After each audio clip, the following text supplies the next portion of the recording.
Number 8, no fake mustaches in church. Believe it or not, it's against the law to cause disruptions during a church service in Alabama. The specific offense? Causing the entire congregation to burst into laughter because of a fake mustache.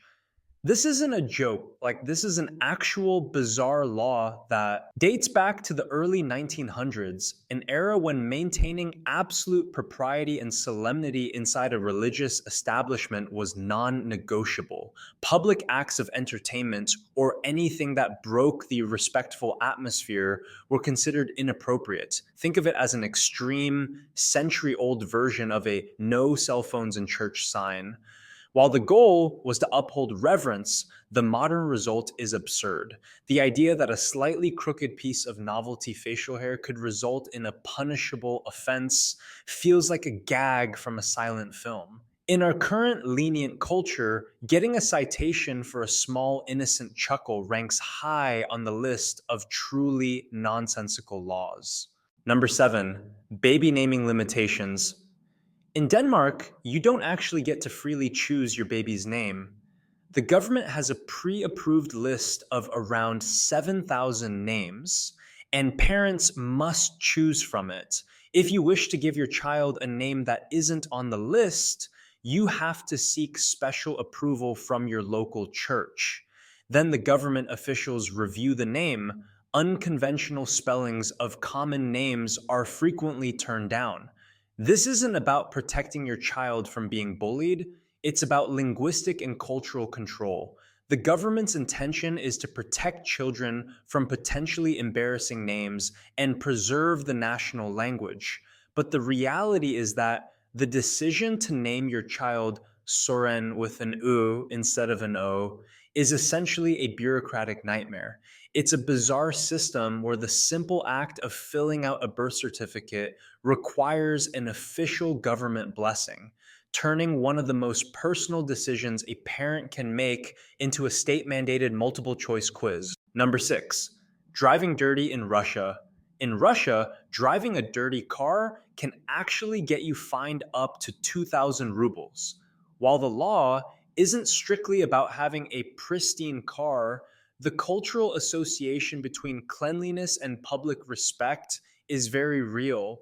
The law is technically aimed at preventing a car from becoming excessively dirty, particularly if the filth obscures the license plate.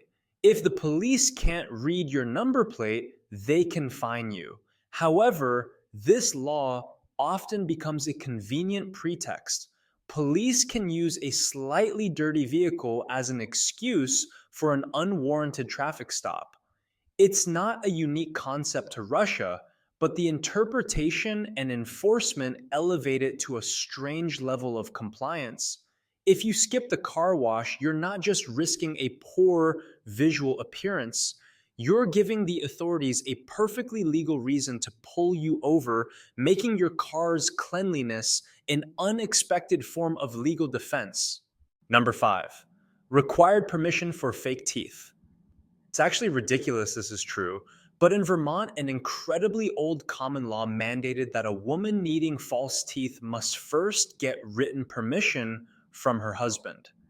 This ridiculous rule was the result of a court case back in 1856 called Gilman v. Andrus. In that case, a man was ordered to pay for his wife's dentures. The Vermont legislature reacted by creating a common law that required women to get spousal permission for a plate of mineral teeth. This is a perfect example of a law created not to protect the public, but to protect a man's wallet. It was a clear statement that a woman's health decisions and the associated costs were property of her husband. While the case was never formally overturned and the law technically still exists, thankfully it's no longer enforced. It remains a historical artifact of how absurdly and specifically the law once governed the most private decisions. Number 4, Bigfoot Protection Law. In Washington state, specifically the Skamania County, you can be fined $1,000 and up to a year in jail for harassing, harming, or killing Bigfoot. This legendary, undiscovered creature also known as Sasquatch, is treated as a formally protected species. The law was enacted in 1969 with the intentions of protecting a local legend and a piece of cultural folklore. They weren't just being funny.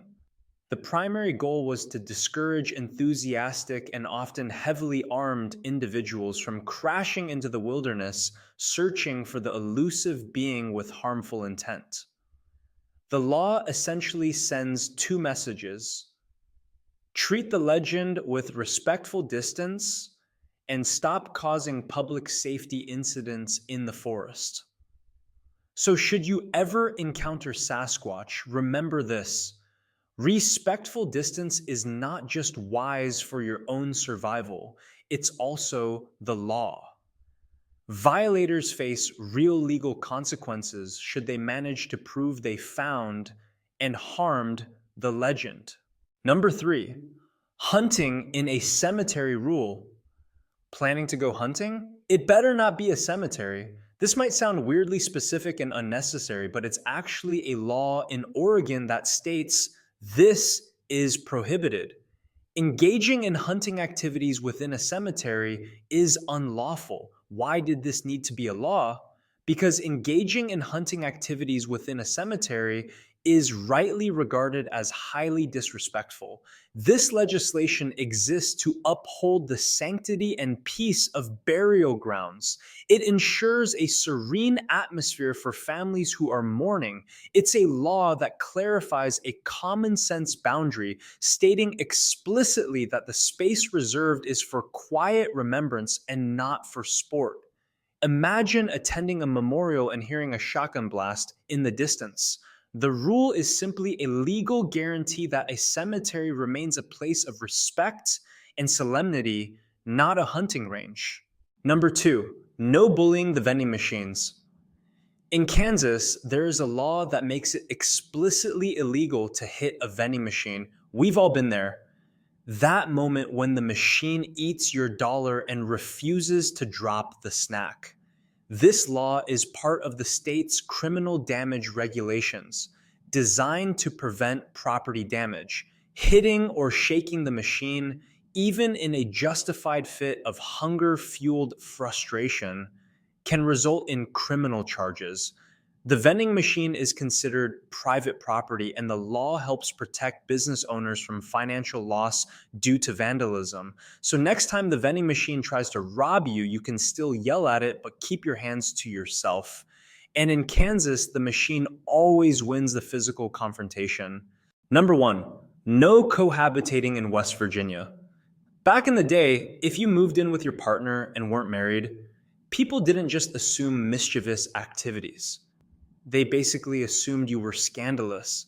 And in West Virginia, under Code 61-8-5, it is technically illegal for an unmarried man and woman to live together and engage in lewd and lascivious behavior.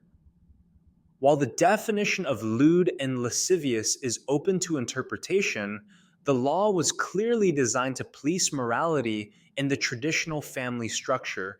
It is a stunning, unenforceable throwback to an era when state governments felt they had the right to regulate who shared a bedroom. Although you won't see police knocking on doors today asking for marriage certificates. The fact that a state statute technically makes simple cohabitation a crime is baffling. Thanks for watching. Like and subscribe to see more.